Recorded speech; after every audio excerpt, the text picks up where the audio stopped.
तेलंगाना के असेंबली इंतखाबात में कांग्रेस की जनरल सेक्रेटरी प्रियंका गांधी जोरों शोरों से पार्टी की इंतखाबी मुहिम चला रही है। उन्होंने आसिफाबाद में मुनाकिदा कांग्रेस के जलसे आम से खिताब करते हुए कहा कि कांग्रेस तेलंगाना की तरक्की का विजन रखती है। देखिए, आपकी जो धरती है एक महान धरती है। यहाँ का जो इतिहास रहा है, हमेशा सच्चाई के लिए, सत्य के लिए और आपके स्वाभिमान के लिए लड़ाई यहाँ पे इस धरती से हुई है। और यहाँ से बहुत बड़े बड़े महापुरुष पैदा हुए। इसके साथ साथ यहाँ की जनता जो है हमेशा जागरूक रही और इतिहास में से पुराने इतिहास से लेकर आपने हमेशा ये लड़ाई लड़ी कि सत्ता आपके हाथों में होनी चाहिए, कि शक्ति जनता के हाथों में होनी चाहिए। यही इंदिरा जी की लड़ाई थी।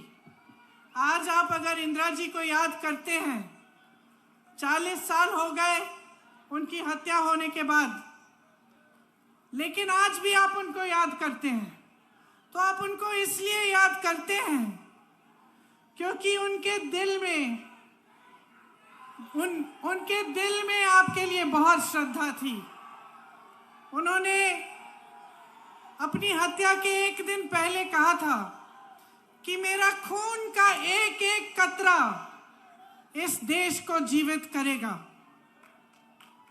अब बहुत लंबा बोल दिया, आपको याद रहेगा? हिंदी आप समझते हैं कि ट्रांसलेशन चाहिए?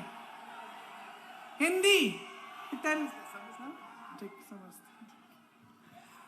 तो इंदिरा जी ने कहा था कि उनके क्या तेलुगु, ओके तेलुगु।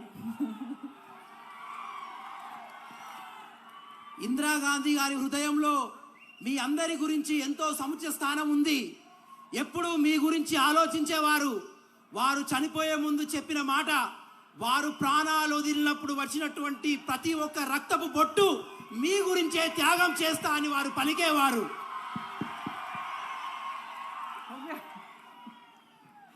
देखिए, मैं कह रही थी कि इंदिरा जी आपको 40 साल बाद भी याद आती हैं। खासतौर से मेरी बहनों को मुझे मालूम है, इसलिए याद आती हैं क्योंकि उन्होंने आपके लिए दिल से काम किया। उनके मन में आपके लिए श्रद्धा थी। ఇందిరాగాంధీ గారు మరణించి 40 సంవత్సరాలు అయినప్పటికీ కూడా ఇప్పటికీ కూడా మీ హృదయంలో ఇందిరాగాంధీ గారికి స్థానం ఉంది. ఎందుకంటే ప్రతి నిమిషం ప్రతి క్షణం మీ యొక్క బాగోగుల గురించే వాళ్ళు ఆలోచించారనే విషయం మీకు మనస్ఫూర్తిగా తెలుసు. जब उनकी हत्या हुई तो वो तेलंगाना से ही एमपी थी। ఎప్పుడైతే వారు మరణించిల్లో, ఎప్పుడైతే వారి మీద హత్య జరిగిందో వారు ఈ తెలంగాణ నుంచే ఎంపీగా ఉన్నారు. उन्होंने 60 लाख एकड़ गरीबों को पट्टे दिलवाए। వారు 7 లక్షల ఎకరాల భూమిని దాదాపు అందరి కోసం దారాదత్తం చేశారు ప్రభుత్వ రంగం నుంచి. इंटीग्रेटेड ट्राइबल डेवलपमेंट एजेंसी बनाई। ఒక ఇంటిగ్రేటెడ్ అన్ని వసతులతో కూడినటువంటి ట్రైబల్ వెల్ఫేర్ సొసైటీని కూడా వారు స్థాపించారు. ट्राइबल सब प्लान में लाखों घर बनाए। ట్రైబల్ సబ్ ప్లాన్ ద్వారా అనేక మంది ఆదివాసులకు గృహ సదుపాయం కల్పించారు ఇందిరాగాంధీ. आपका जो जमीन पे अधिकार था वो आपके हाथों में वापस दिया। మీ భూముల మీద ఉన్నటువంటి మీ హక్కును తిరిగి ఇందిరాగాంధీ గారు ఆ రోజు మీకు కల్పించారు.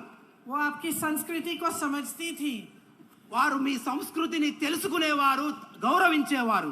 उनका मानना था कि जल, जंगल और जमीन पर अधिकार आदिवासियों के लिए है। వారి మనసులో ఉన్న ఆలోచన ఏంటంటే ఈ అడవి, ఈ నేల, ఈ గాలి, ఈ నీరు అన్నిటి మీద ఆదివాసులకే పూర్తి హక్కు ఉంటుందని వాళ్ళ మనసులో ఒక దృఢమైన నిశ్చయం ఉండేది. वो हमें बताती थी कि आपकी संस्कृति कितनी महान संस्कृति है, कि किस तरह से आपकी संस्कृति और परंपरा ने आपको सिखाया कि चाहे जानवर हो, चाहे जंगल हो, चाहे जमीन हो, उसका आदर करना चाहिए।